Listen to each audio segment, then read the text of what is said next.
Ahoy there, ye lost souls and curious wanderers. Ye be sailing now on the seas of mystery, where truth and legend dance upon the tide. The winds whisper secrets, the waves carry echoes of the damned, and the stars above be guiding us through the unknown. But beware, these ain't just any waters, and I ain't just any captain.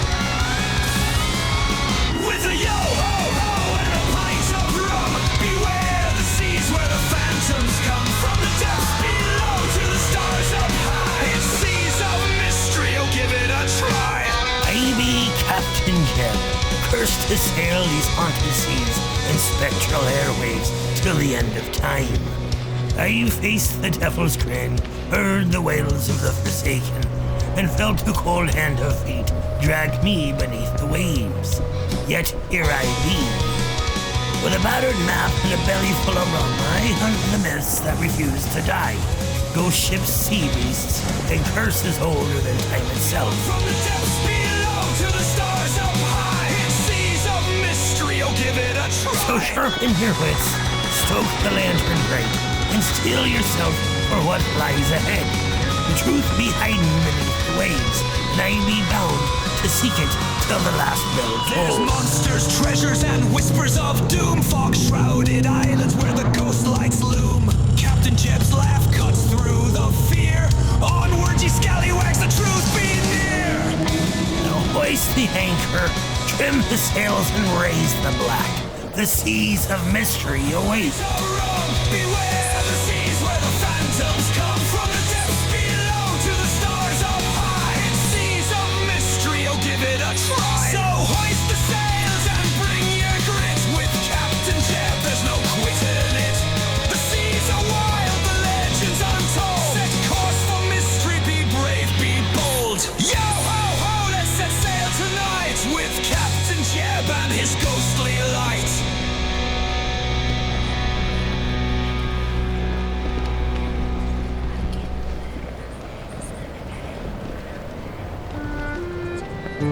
Outside, the sea stretched black and endless, whispering its secrets against the hull of the Bloody Gull. But inside the galley, the air was thick with warmth, the kind only a good meal and stronger drink can bring. The crew of the Gull, rough souls who'd seen their fair share of strange things, huddled close as Captain Jeb tapped his pipe against the table, a devilish grin on his lips. Now, lads, I reckon all ye heard tell of ships that vanish without a trace. Fine vessels, strong and true, swallowed by the sea as if she had a mind to take 'em. So hoist the sails and bring your grit. With Captain Jeb, there's no quitting it. The seas are wild, the legends. But what if I told ye, some don't just sink? Some slip away into places no man was meant to sail. Aye, Captain, and next you'll be telling us you've seen mermaids knit socks in the moonlight. Lost ships be lost ships. Ain't nothing mysterious about it. Oh, let the captain speak, Lark. Maybe this one will make a believer out of ye. Oh, I wouldn't bet me last coin on that, Gus. Lark be as stubborn as barnacles on the hull. But this tale, lads, this one will stay with ye. It's the story of the Black Marlin, a whaler out of Nantucket, and the night she sailed where no ship was meant to go.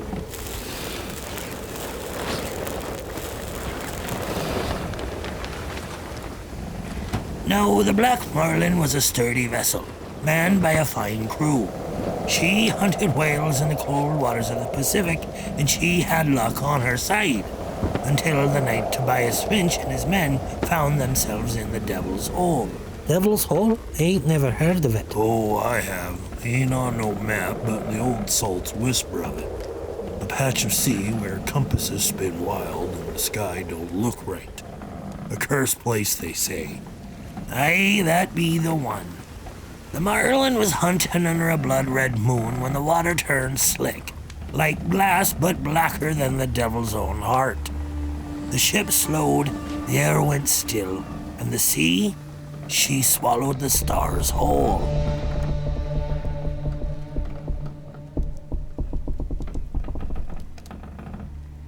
Then the compass started spinning like a madman's eyes, the needle jumping to and fro. The crew panicked, but before they could change course, the sky cracked, a sound like thunder, but deeper, like the ocean itself had split open. And below them, lads, the water glowed. Glowed? What color? Not a color I could rightly name, Gus. Shifting, shimmering, alive in a way light shouldn't be. Then the ship lurched. Men were thrown from their feet, the mast groaning like a dying beast. And when Tobias stood, he saw something that near stopped his heart. They weren't in the ocean no more. The water was still beneath them, but the sky, wrong. No sun, no moon, no stars we know. Just shapes drifting in the dark, slow and silent, like giants watching from afar. And then the voices came. Whispers? Aye, slipping through the rigging, soft as the tide, calling men by name. And then? Tobias was the only one who came back. He don't know how. One moment, he was staring into that endless alien sky. The next, he was in a lifeboat, rocking in the waves off Chile, half mad with fear. The Black Marlin? Gone. Not a splinter of her left. So, tell me, ye hearties, ye still think the ocean be just water and waves, or does she hold doors best left closed?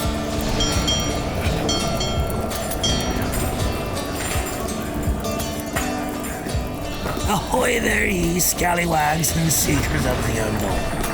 Gather round, ye starry-eyed dreamers, ye salty sea dogs, and you land lovers who ain't never had the pleasure of feeling the ocean's call deep in your bones. This be Seas of Mystery, the only show that sails straight into the heart of the strange, the eerie, and the downright unexplainable.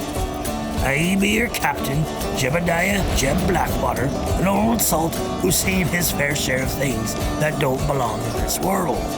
And tonight we ain't just talking about haunted waters or ships lost to the deep. Nah, we're talking about something far stranger. We're diving into waters that don't just take ye to distant lands. They take ye to other worlds. Now tell me, ye ever heard the tales? Ships vanishing without a trace, only to return years later, untouched, sails still billowing, not a barnacle to be found, but with no crew aboard? Or them fishermen, God bless them, who come home muttering about strange lights beneath the waves, hearing voices that whisper secrets in languages long forgotten? Some say there be places in the ocean where the water don't just swallow ye, it spits ye out somewhere else entirely. Aye, some call them portals. Some say they be gateways to places where time don't move like it should. Places where the stars hang wrong in the sky, where the sun rises twice in a day or never at all. I've heard the stories all me life, but I tell ye this, me hearties. I ain't just repeating old sailors' yarns tonight. Nah, I seen one myself.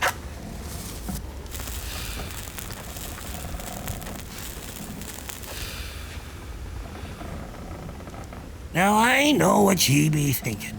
Old Jeb's had one too many swigs of rum, lost one too many nights at sea.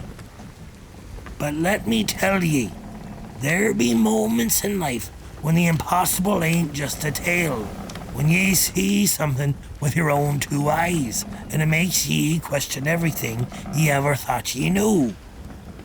I tell ye this, there are places in the sea that ain't meant for men to tread. Places where the water moves against the wind, where shadows swim beneath ye that don't belong to any creature of this earth. And on a night much like this one, I found myself staring into the mouth of something I can only call a doorway. a door to somewhere else. So batten down the hatches, me hearties. Grab yourselves a stiff drink, tie yourselves to the mast if ye must, and keep your lanterns close. 'Cause tonight, we ain't just telling tales. Tonight, we sail straight for the unknown.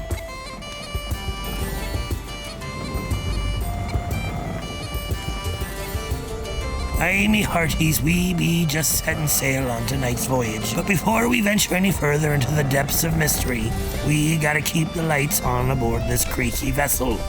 So while I take a moment to refill me pipe and make sure we ain't drifting too close to the edge of reality, here's a word from one of our fine sponsors. Folks who ain't afraid of the deep. And neither should ye be. Stay right where ye are, lest the sea sprays take ye while I'm gone.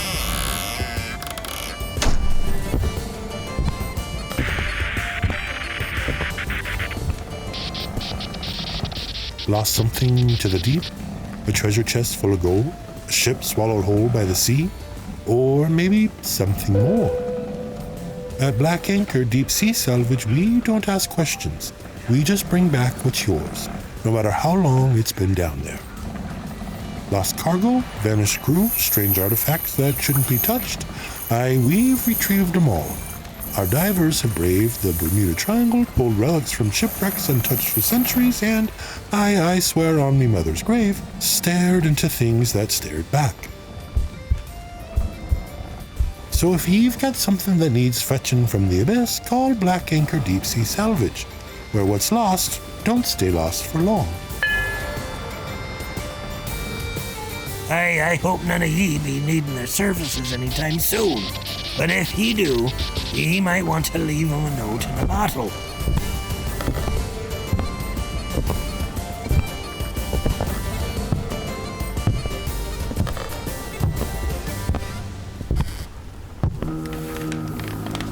Now, where were we? Yes, oceanic portals. Let's get back to it before one of them opens up beneath us. Now, before I bring on tonight's guest, let's talk theories. You see, some folks say these oceanic portals be nothing more than electromagnetic anomalies. Places where compasses spin wild, clocks stop working, and time itself bends like a ship's mast in a hurricane. Aye, the Bermuda Triangle, the Devil's Sea off Japan, the deep trenches of the Pacific, places where men vanish without a trace. The scientists, they'll tell ye it's just rogue waves, gas bubbles, or malfunctioning instruments. But we sailors, we know better. There's another theory, one far older, whispered in the taverns where only the bravest or the most foolhardy dare to speak. It says these be ancient gateways, left behind by civilizations lost beneath the waves. The ruins of Yonaguni, the sunken city near Cuba, even the great Atlantis.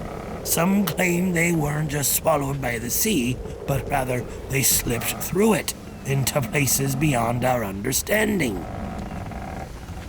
And then there's the theory that chills me bones the most.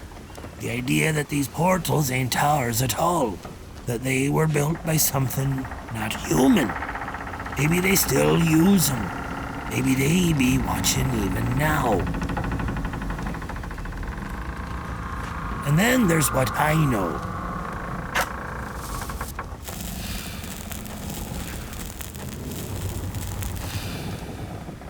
I once sailed too close to the Dragon's Triangle, Japan's answer to the Bermuda Triangle. That water, it don't move right. The currents pull against each other like a battle fought just beneath the waves. The air be thick, heavy, like the whole place is holding its breath. Birds refuse to fly over it. Fish scatter, leaving a stretch of sea that's emptier than a dead man's stare. And then, one night, under a full moon, I saw something that near stole me breath. There she was, a ship floating silent as a grave. barnacles crawling up her hull, sails torn, yet she weren't drifting. She was still, like the sea itself was afraid to touch her. I hailed her, me voice carrying across the eerie calm, but there was no answer, no movement. And then the water beneath her started to glow.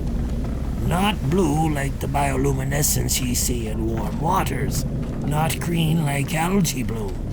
It was a color I ain't got words for. A color that didn't belong in this world.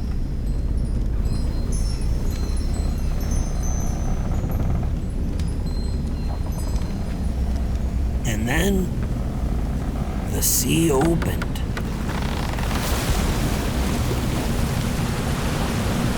It weren't just a whirlpool, nor a trick of the eye. It was like looking into another world. An ocean, aye, but not our ocean. The sky above it hung wrong, the stars burning in unfamiliar constellations. And below the surface, I saw shadows moving, creatures that didn't swim, but glided, shapes I couldn't name, things I never seen before, and hope never to see again. And then, just like that, it was gone. The ship, gone. The glow, gone. And me, I was back in our world, bobbing like a cork in the black waters of the Devil's Sea. But I swear on me soul, I'll never forget what I saw.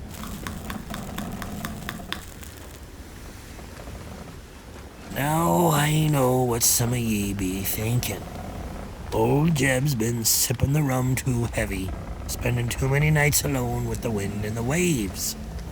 But I tell ye, I ain't the only one with a story like this. And that brings us to tonight's guest. Someone who's been studying these strange waters for years, collecting tales, diving deep into the unknown. But before we bring him on, how about a little tune from the finest pirate band this side of the abyss? There's a door beneath the water where the black tide doesn't churn. It waits for fools and wanderers, and none of them return. None of them return.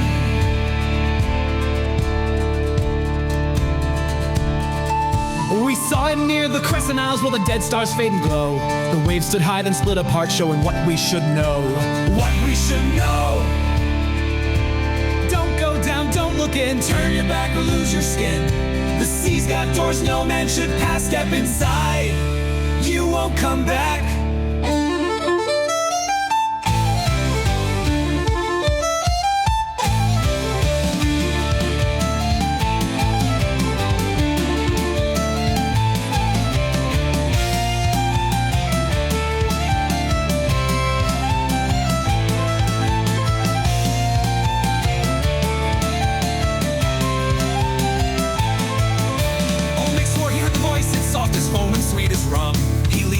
He reached too far, and the sea swallowed him up, and the sea swallowed him up. We cast our nets, we searched the dark, not a trace nor whisper found. But in the depths, two eyes looked back, and Mick's voice came from the sound. Mick's voice came from the sound. Don't go down, don't look in, turn your back or lose your skin. The sea's got doors no man should pass, step inside, he won't come back.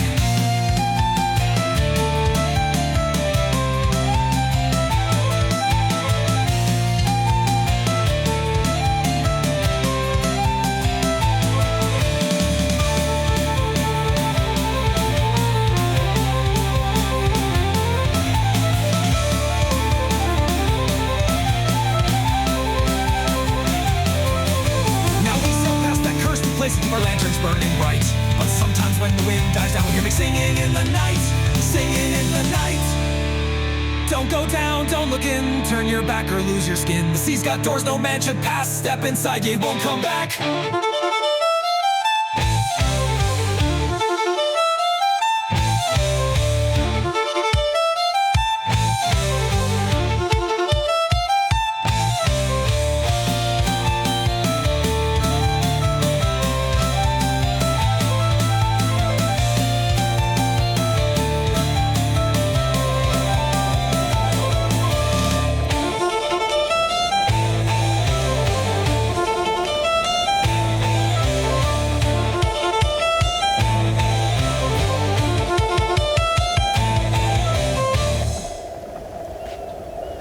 found yourself lost in the dark, caught in a fog where even the stars refuse to guide you home? When the night grows too thick and the path ahead be uncertain, ye need a light that won't fail ye. Dead Man's Lantern, crafted from the very bones of sailors who've sailed beyond the veil, or so the legend goes. Its glow never flickers, never dies, no matter how dark the storm. Some say it even shows things most men were never meant to see. So if ye ever find yourself standing at the edge of the world, staring into something ye don't quite understand, make sure ye got the right lantern at your side. Dead Man's Lantern, light the way, if ye dare.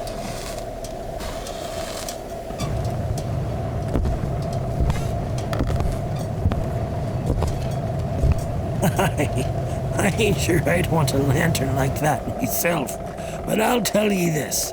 If ye find yourself peering into something that shouldn't be there, ye best have something to light the way. Now, me hearties, it's time to bring on tonight's guest. This one's been chasing the mysteries of the deep for years, collecting stories from sailors, fishermen, and even a few folks who claim they made it back from the other side.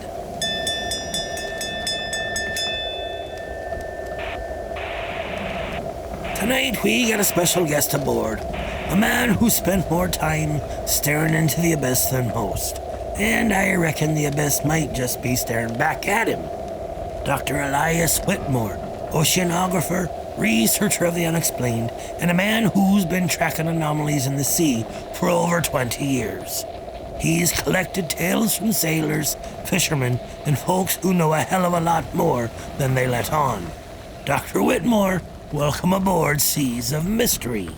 Well, it's a pleasure to be here, Captain Jeb. I have to say, I've been a fan of the show for quite some time. It's rare to find a place where these kinds of stories are taken seriously, even when the evidence is staring us right in the face. Aye, the sea's got plenty of secrets, but she don't give 'em up easy. Now, ye've been digging into oceanic anomalies for years. What got ye started down this strange path? Well, I started as a traditional oceanographer. Currents, marine biology, tectonic activity, that sort of thing. But every so often I'd come across reports that didn't fit neatly into any scientific model. Vessels disappearing and reappearing, unusual electromagnetic readings, seasoned sailors describing things no textbook could explain. I tried to dismiss it at first. Coincidence, hoaxes, folklore. But then I started encountering first-hand accounts from people I knew to be rational, level-headed men.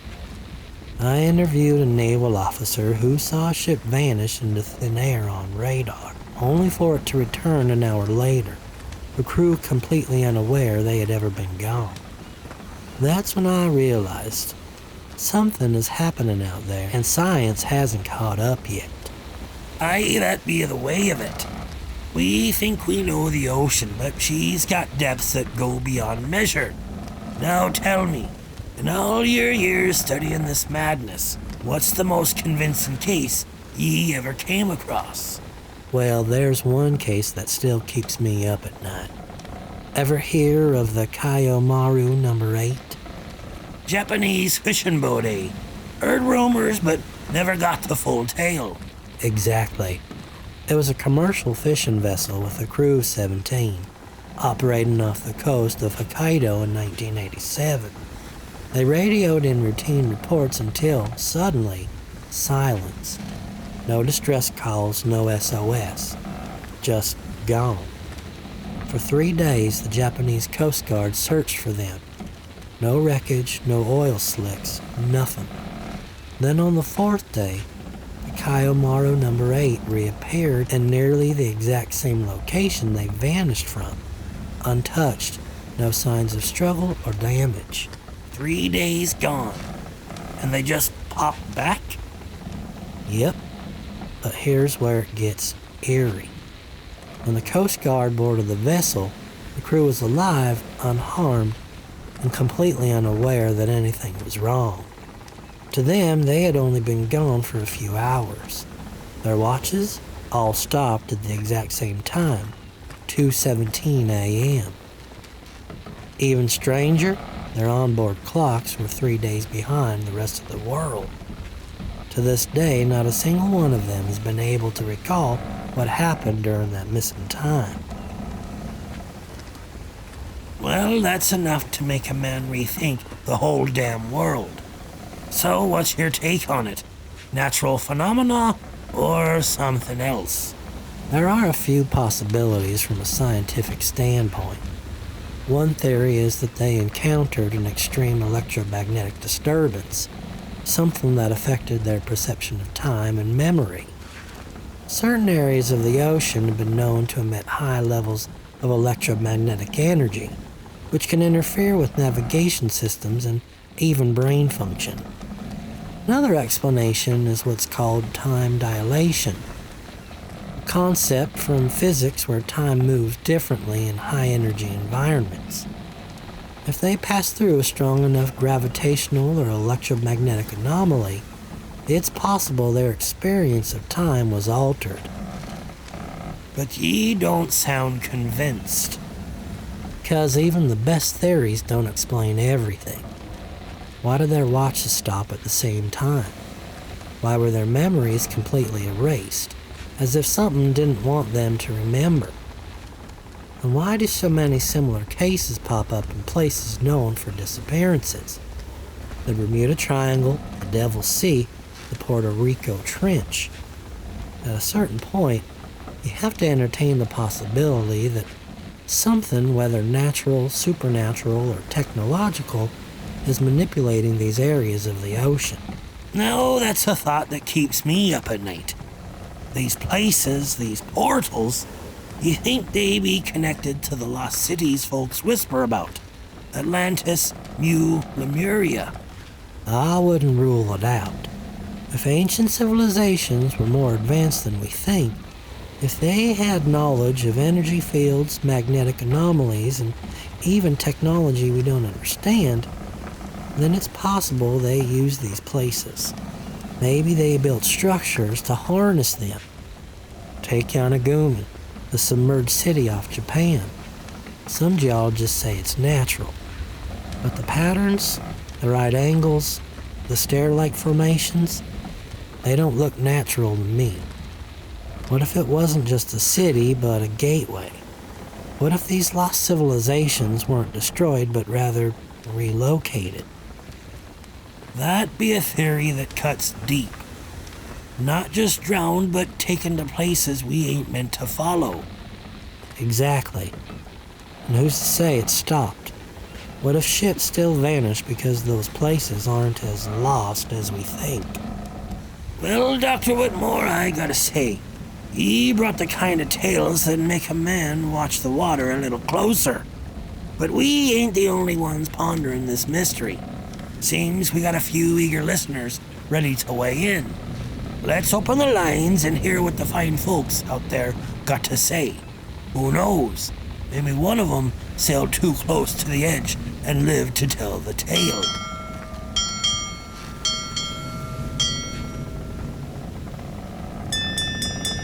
Well now, looks like our first brave soul has stepped up to the helm. We got Big Jim on the line, fisherman from the Gulf if I recall.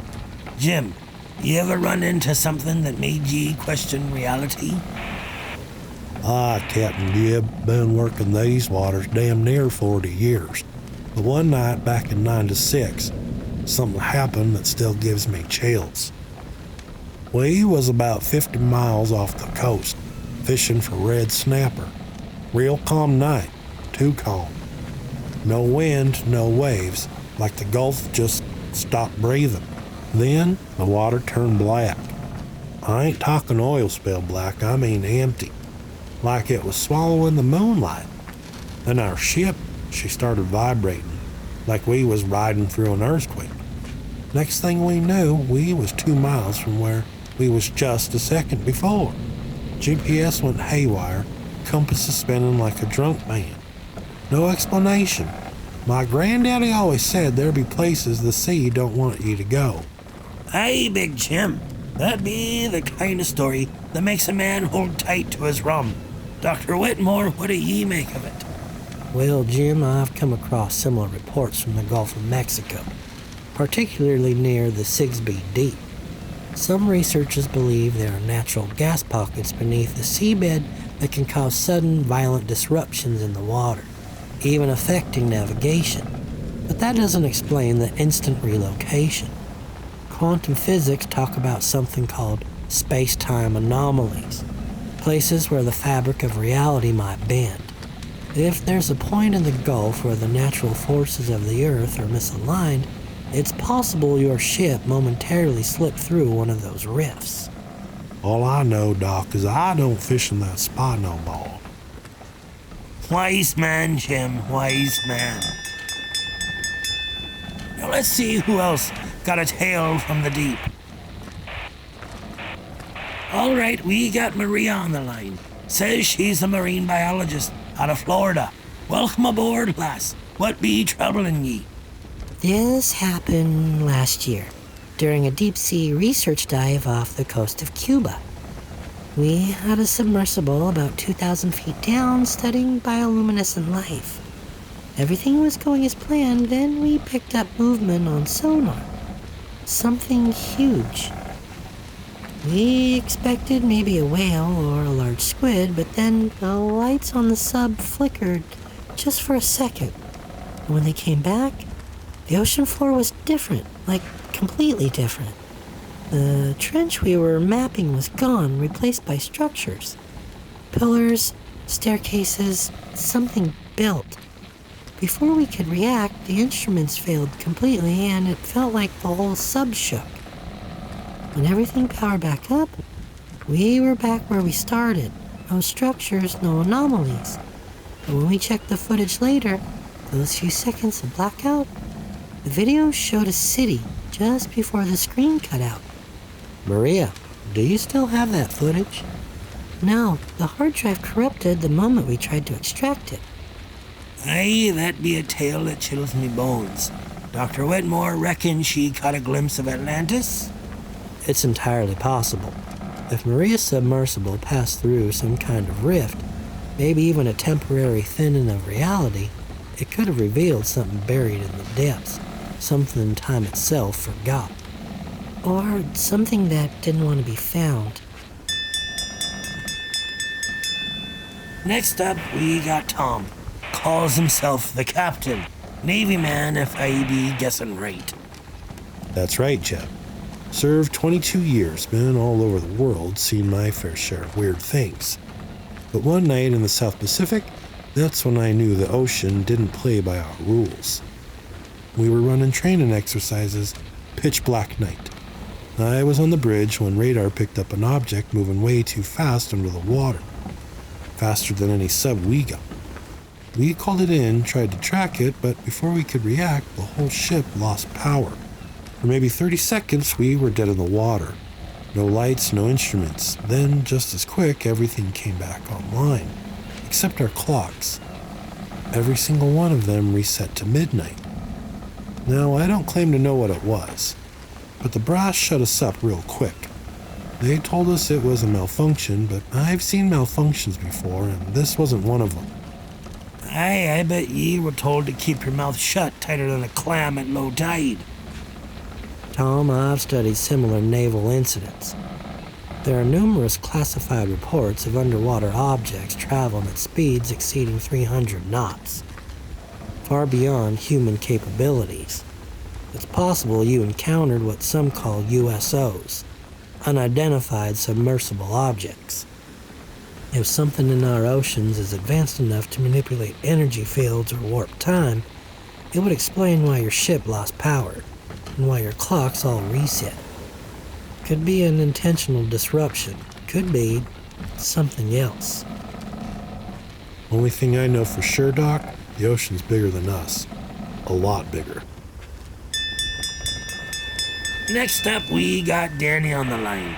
What be on your mind, lad? My dad was a fisherman. He disappeared at sea when I was 6. No wreckage, no sign of him, just gone. Then last year, I saw him. I was working a trawler off the coast of Maine.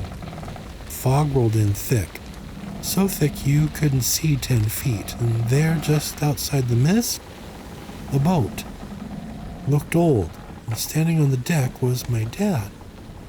Same clothes he was wearing the day he vanished. Same face. Hadn't aged a day. I yelled for him. He looked right at me, but didn't speak. Just turned and walked into the fog, and the boat, it faded. I checked the records later. That boat he was on, it sank 30 years ago.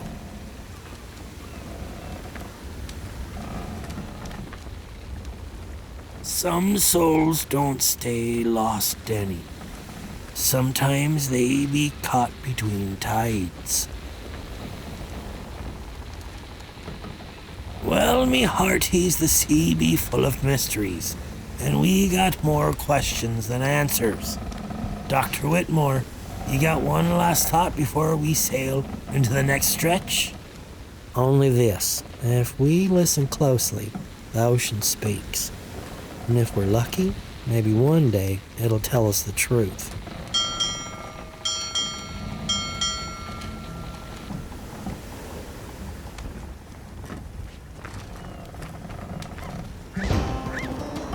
Ahoy there, treasure hunters. Think ye can brave the deep without paying the toll? Well, think again, matey. If you're looking to dive for lost riches, but want to avoid the curses, the hauntings, and the dark shadows that come with them, then ye need Captain Barnaby's replica doubloons. Crafted from the finest brass, these doubloons are guaranteed curse-free. No ghostly guardians, no vengeful spirits, just good old pirate coinage to display proudly in your collection. Whether you're adding to your trove or using them to mark your own treasure map, Captain Barnaby's doubloons are the perfect way to feel like a pirate, without the risk of taking the devil's toll. Don't risk your soul. Order now and set sail with Captain Barnaby's replica doubloons. Order at www.barnabystreasure.com. Ye can even get free shipping with code CROSSBONES, but only while supplies last. Hey, the sea don't take lightly to debts unpaid. Oh, the Bloody Gull was swift and bold, cut through waves like a blade through gold. We took our share, we drank our fill, sailed where the sea bent to our will. But the ocean ain't a kindly lass, she'll call ye home, she'll claim ye fast. And on a night of rage and roar, she whispered what I can't ignore.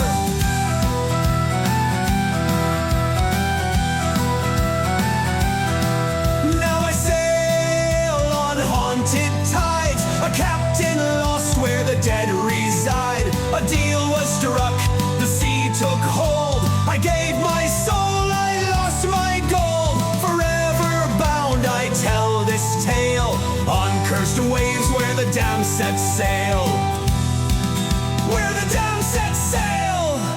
The storm it howled, the mast did groan, the crew screamed out the night unknown. I begged the sea to spare their breath, she laughed and cursed me worse than death. Now they live on, their names in song, but I be trapped where time runs long. No sunrise bright, no shore in view, just endless waves in spectral blue.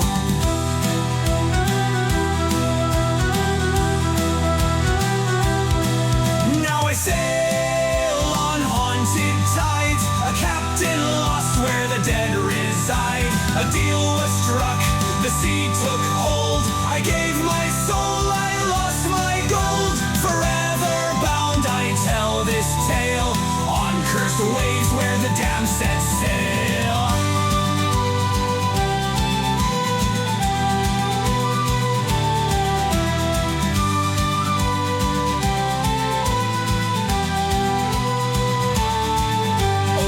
Seekers, hear me well, ye chase the gleam, you ride the swell, but gold will sink you way ye down, and freedom's price, well, look around.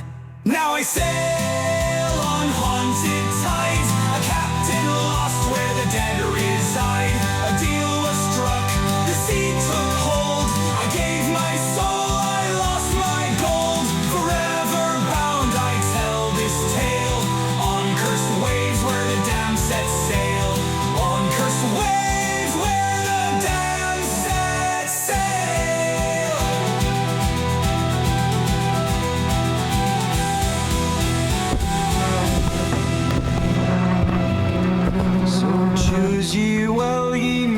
so bold?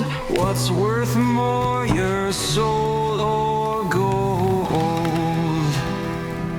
Well, now, me hearties, we had some right hairy callings, but the sea be holding their secrets in ink as well as in voice. Got me a stack of letters here, folk who put their tales to paper, hoping we might shine a lantern on the darkness. Let's see what the tides brought in. This first one comes from a lass named Maria, all the way from the misty shores of Nova Scotia. She writes, "Dear Captain Jeb, I grew up hearing stories about my great-grandfather, Elias Cormac, a fisherman who sailed out of Halifax in 1922. He captained the Silver Wave, a sturdy schooner with a seasoned crew of 12. One morning just after sunrise, they left port on what should have been a routine run. But they never returned. Aye, an old tale as common as the tide. Ships that leave, never to be seen again. But something tells me this one ain't so simple. For years my family searched. No wreckage, no distress calls. Just gone, as if the ocean had swallowed them whole. Then in 1950, 28 years later, the Silver Wave sailed back into Halifax Harbor as if no time had passed at all. The ship was pristine, barely aged. The wood still strong, the paint unfaded. And the crew? They looked exactly as they did the day they left. Same clothes, same faces. Not a single one of them had aged. They were confused, saying they'd only been gone a few days. When officials showed them a newspaper from 1950, their hands shook. One of the sailors, my great-grandfather's first mate, collapsed right then and there, clutching his chest as if time had finally caught up to him. Now that sends a shiver down me spine. 28 years, yet they lived but a handful of days? If time moves like the tides, then mayhaps they found themselves in a current not meant for mortal men. This aligns with documented cases of what some call time bubbles, anomalies where time seems to move at a different pace than the rest of the world. It raises a frightening question. How many ships have vanished, not because they sank, but because they slipped somewhere else? Aye, and how many more might return, still believing they be living in a world long gone?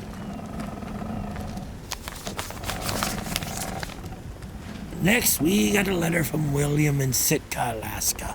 This one's got the weight of something heavy. Dear Captain Jeb, I'm writing to you because I no longer know who else to tell. In 1967, my father was stationed in a small fishing village off the coast of Alaska. The village, Tannic Bay, was home to around 60 people, mostly fishermen and their families.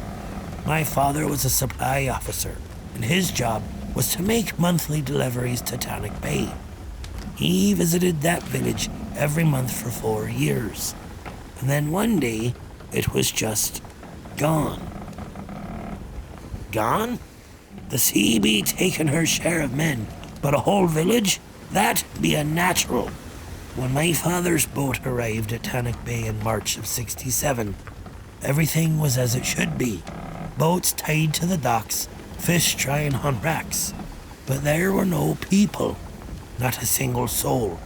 The homes were empty, the fires in the hearths burned down to embers, food left half-eaten on tables. The strangest part? The tide hadn't come in for 3 days. My father's crew knew something was deeply wrong, but they searched anyway. There were no footprints leading away, no signs of struggle, no bodies, just emptiness. That be the kind of silence that weighs heavier than a storm. After hours of searching, my father and his men found only one thing out of place. Deep in the forest, at the edge of the village, they discovered a massive circle burned into the ground. The soil was scorched black, as if struck by lightning. but there had been no storms. And the trees around it, they were twisted as if something warped them. Like the earth itself tried to pull away from whatever came through. This case reminds me of the Roanoke colony disappearance. Some believe certain locations on Earth are unstable, connected to other realities. If Tannic Bay sat on such a point, then it's possible the village was taken, not by war or weather, but by something else entirely. Aye, and if that be true, then mayhap they ain't gone, just elsewhere. This last one comes from Isabel in Cornwall. She writes, "Dear Captain Jeb, I grew up hearing whispers of a ghost ship off the Cornish coast. A ship that appears only in storms, sailing against the wind, its deck lined with men whose faces are twisted in silent screams. I never believed it until I saw it myself. It was 1994. I was 16 out on a night sail with my father when the storm rolled in fast. Lightning split the sky, and that's when I saw it. Through the rain, an ancient vessel, sails torn but moving strong. It cut through the water like a knife, even though the wind should have pushed it the other way. But it was the crew that haunts me most. Their eyes were hollow, their mouths open, but no sound came. Just silence, even as they stared right at us. Then, just as suddenly, the ship veered into the mist and vanished. Aye, the Flying Dutchman has many faces. Some ships be cursed, doomed to sail forever, with crews that know no rest. Or perhaps they're not just ghosts, but travelers, caught between time, glimpsed only when the storm thins the veil. Aye, and mayhap, if we listen close enough, we might hear them calling from beyond the tide. The wind still whispers through the sails, but it don't call your name no more. The tide still rises, the anchor wails, yet I'm still standing on the shore.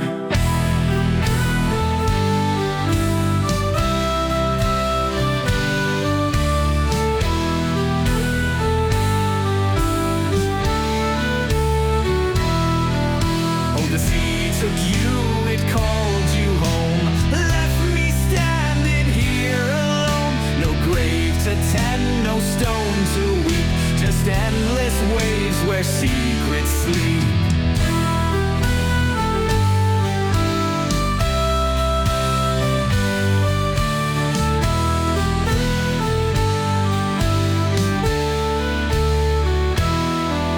They said you went where sailors go, beyond the edge where the cold winds blow. Did you find peace or did you drown? Do you hear me calling now?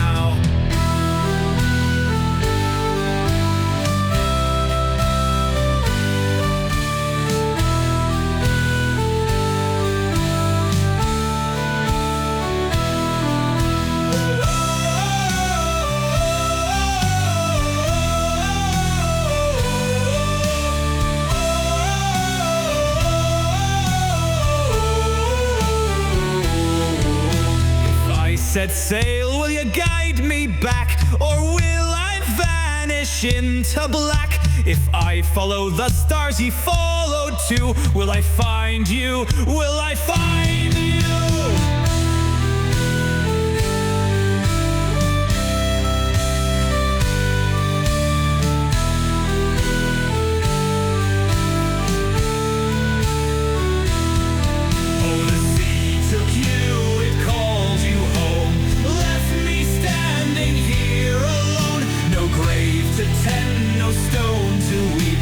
Endless waves where secrets sleep.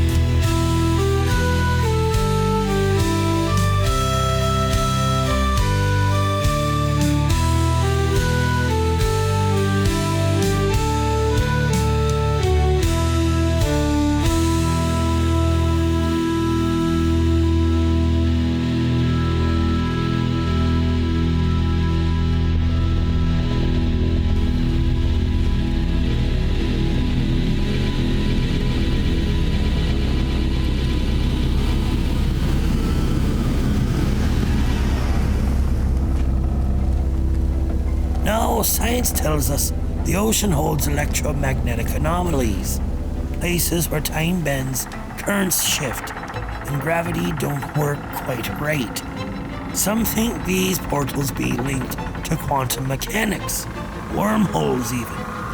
And then there be the skeptics saying it's all just folklore. But me, I ain't convinced science has all the answers. You're not alone in that, Captain. Over the years, oceanographers and physicists alike have documented regions where navigational equipment fails. Compasses spin wildly, and even time itself appears to slow or accelerate. One of the most famous examples is the South Atlantic anomaly, a place where Earth's magnetic field is unusually weak. Satellites passing through it experience glitches, and even astronauts have reported strange flashes of light in their vision. Aye, and that's just what we can measure. But what about them places we can't explain away with faulty tech? Precisely. Take the Bermuda Triangle, a region so infamous it barely needs introduction. Planes vanish mid-flight, ships disappear without distress signals. Skeptics claim it's all due to rogue waves, methane gas eruptions, or simple human error. But there's something deeper happening. Electromagnetic disturbances have been recorded there that defy conventional understanding. Some theorists propose that these disturbances could be the result of naturally occurring wormholes, gateways that temporarily open and close, allowing matter to slip through into elsewhere. Wormholes, ye say? Science fiction makes them sound like tunnels through space. But what be the reality of such things? Well, in theory, a wormhole is a bridge between two distant points in space and time, folded together like a piece of paper. Einstein's theory of relativity suggests they're possible, though unstable. If such anomalies exist within Earth's oceans, they might not only transport objects through space, but through time as well. That could explain cases like the Silver Wave reappearing after 28 years, yet the crew remained unchanged. Aye, if such things be real, wouldn't we have proof? More than just vanished ships and white-eyed sailors. That's where things get complicated. If a wormhole collapsed after an object passed through it, we'd never find evidence it was there. And if time dilation is at play, where time moves differently inside than outside, then even a short trip through such a passage could result in massive temporal discrepancies. A ship might vanish in 1922 and emerge in 1950, having only experienced hours or days. Or worse, it might never return at all. Now, I've heard it said before, the sea ain't just deep in water, but in mystery. Some cultures believe it ain't just another part of the world, but a border, a place where the physical and the unknown bleed together. Could be why so many strange things happen out at sea, and why these so-called portals seem drawn to the deep.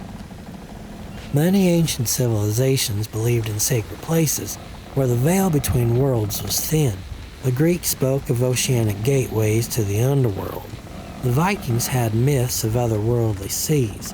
Even modern physicists theorize that gravity interacts differently with water, potentially making it more susceptible to anomalies in space-time. So what ye be telling me, Doc, is that the ocean ain't just holding secrets.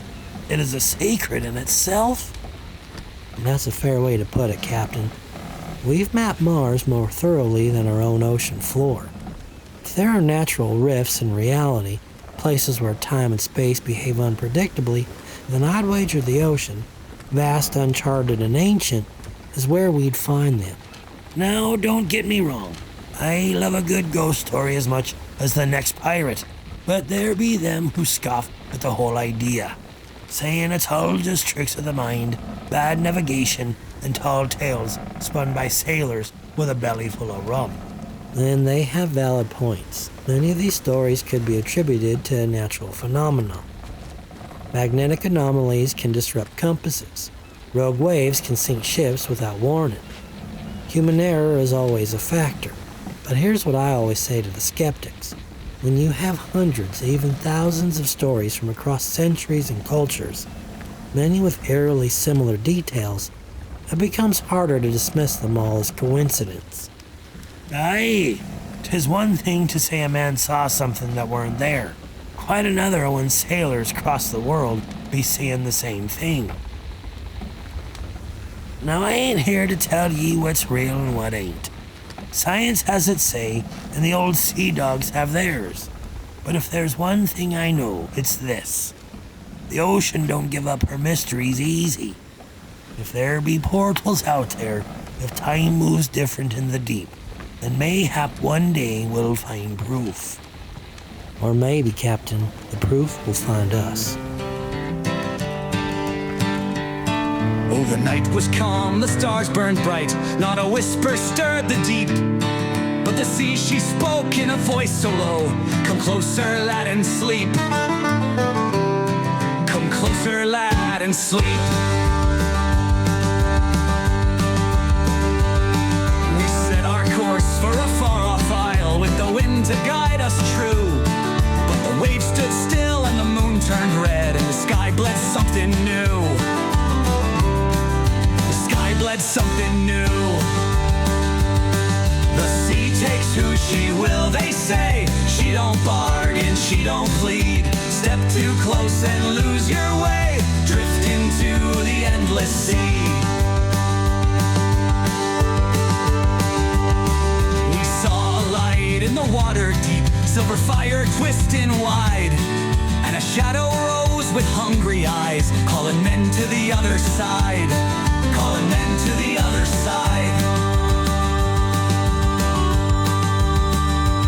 Old Tobias cried, turn away, boys, stuff your ears and pray. But the young ones walked with vacant eyes, and the sea took them away. And the sea took them away. The sea takes who she will, they say. She don't bargain, she don't plead. Step too close and lose your way. Drift into the endless sea.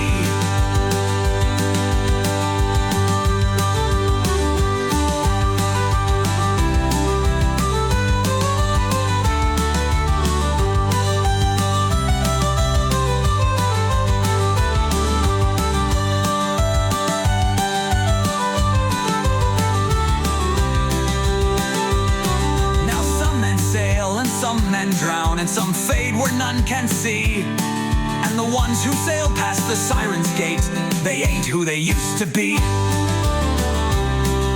They ain't who they used to be. The sea takes who she will, they say. She don't bargain, she don't plead. Step too close and lose your way. Drift into the endless sea.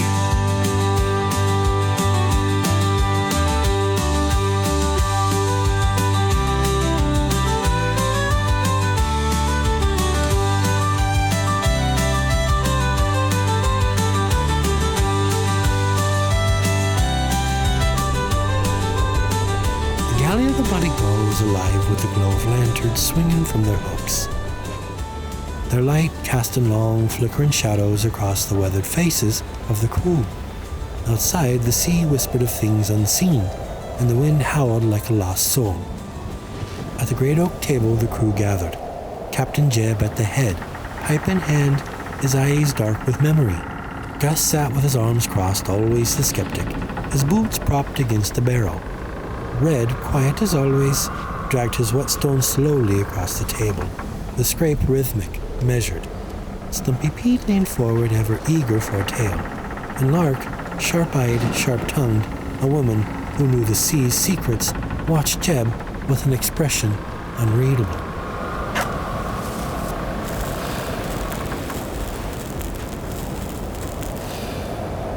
Ye ever heard of the Siren's Gate?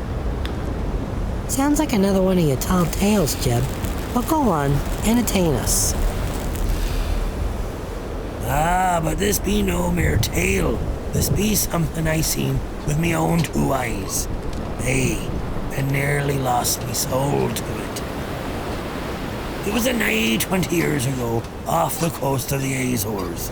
A night blacker than the devil's heart, the waves like glass, too still, too quiet.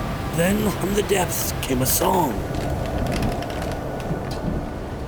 Not a woman's voice, no, but something otherworldly. Haunting yet inviting. The men aboard me ship, the Wandering Jack, they felt silent, listening. I could see it in their eyes. The song had its claws in them. Even me first mate, the man as cold as iron, had tears on his face. A siren song? Thought ye were wiser than to fall for fairy tales, Jeb. It were no siren, Gus. At least, not as we know 'em. This was something else. A glow started rising from the sea.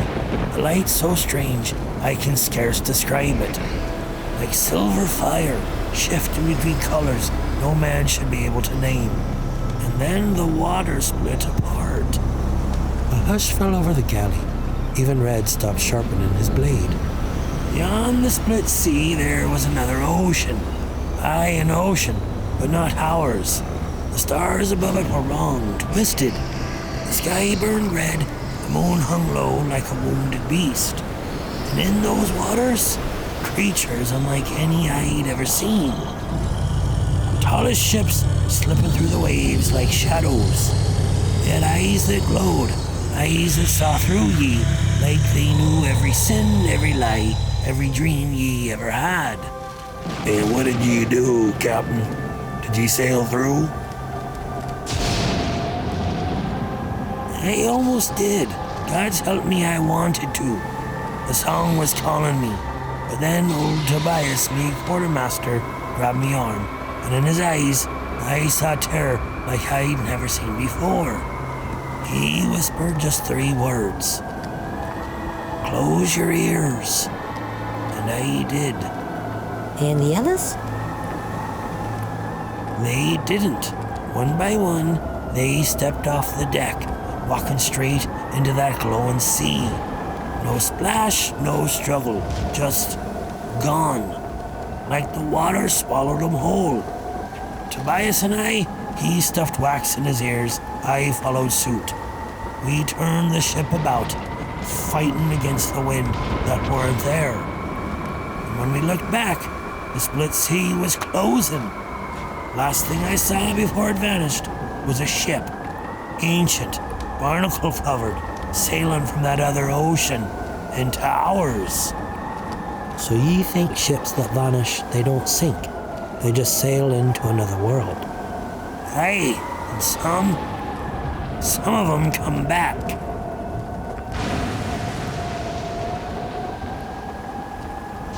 Oh, the sea calls out with the siren's cry. A bottle of rum and the stars in the sky. From Nassau shores to the deep blue sea, we sail for freedom, no chains on me. Yo ho, a pirate song for me, with treasure to find and the waves so free. We fight, we feast, we laugh, we roar, a pirate's life forevermore. Through stormy gales and cannon fire, we chase our fate, our hearts inspired. The bloody gull cuts through the foam, no land can tame us, our ships are home. Yo ho, a pirate song for me, with treasure to find and the waves so free. We fight, we feast, we laugh, we roar, a pirate's life forevermore. So raise your glass, let the taverns cheer, for the rogue's true love is adventure, not fear. To Captain Jeb and the boys so bold, the sea is our mistress, her waters are gold.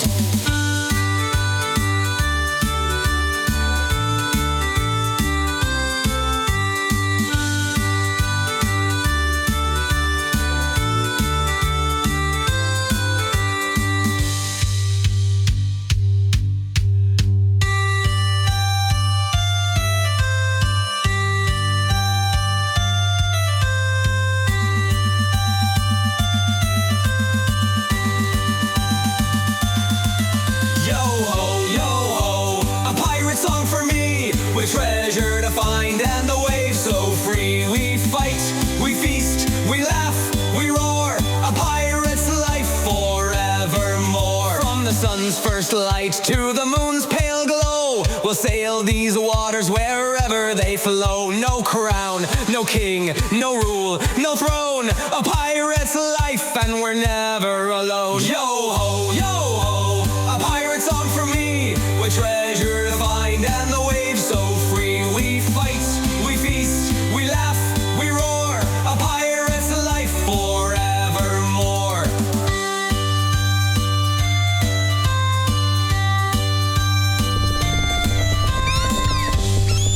Well, me hearties, the tide be turning. We've sailed through mysteries old and new, heard tales that chill the bones, and pondered what lies beyond. But before we go, one last call.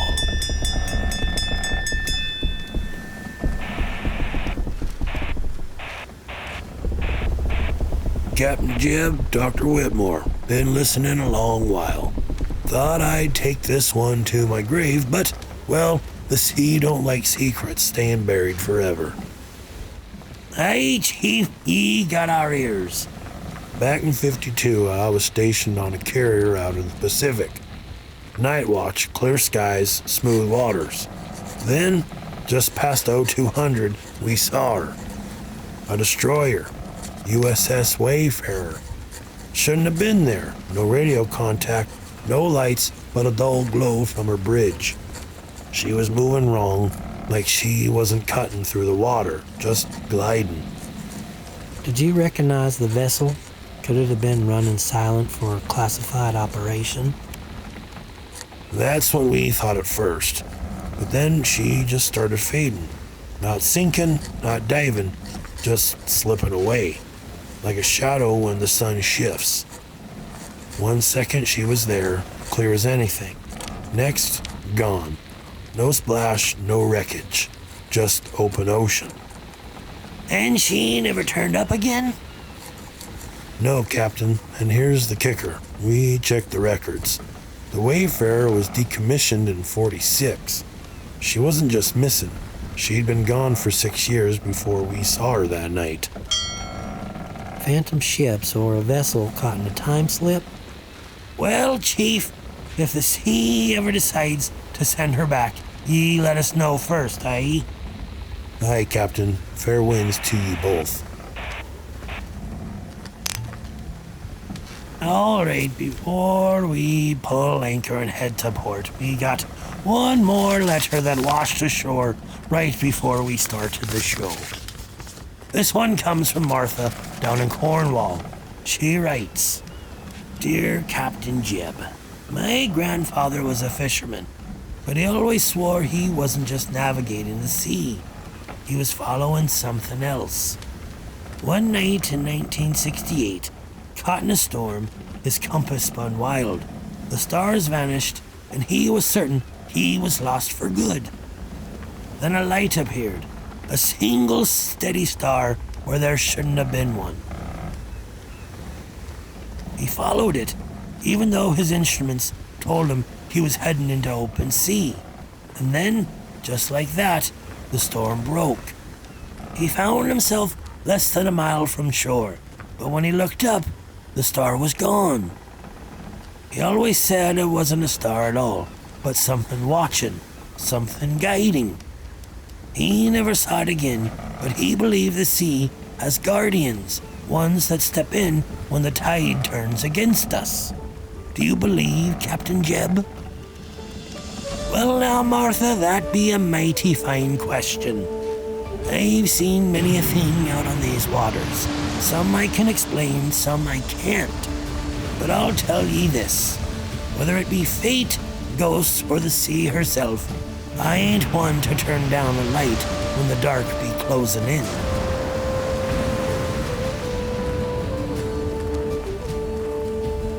Next time, me hearties, we chart a new course. Seafarers and star maps, navigating the supernatural. Ever wonder why some sailors swear by the stars? Why ancient mariners claim certain constellations could lead ye home, or straight to doom? Well, we be diving into the cosmic compass, them old myths of celestial navigators, and what the heavens may be hiding from us. So sharpen your spyglasses and set your sights high. We're setting sail for the stars.